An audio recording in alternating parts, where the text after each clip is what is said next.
Takto si to umiem a idem. A jedna porcia je takto. Áno. Čiže dáme donútra. Sviežejšie napríklad marakuja. Napríklad. Áno, ešte lúpnem tam marakuju. To je za mňa úplne, že moje obľúbené. Dáme donútra. Nápoj si dáme tam.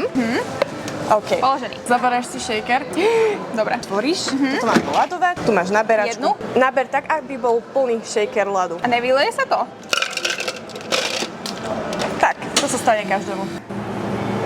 tak. Dobre, toto si dáš sem. Poď. Zatlačím? Zatlač a toto sem. A šejkuješ. Takto. Toto musí byť dopredu. Áno. Dobre to je. Oh, Problémy. Musím ešte doladiť, aby som vyzerala dobre pri tom. Ako správny zamestnanec si idem otestovať svoj vlastný produkt. Poďme na to. To je podľa plánu. Ešte máte možnosť si kúpiť mochi drinčík. Do 15. maja, ale od 15. maja bude nový, ktorý dneska budeme aj nachutnať, takže uvidíte ako prvý, že čo to bude za príchuť.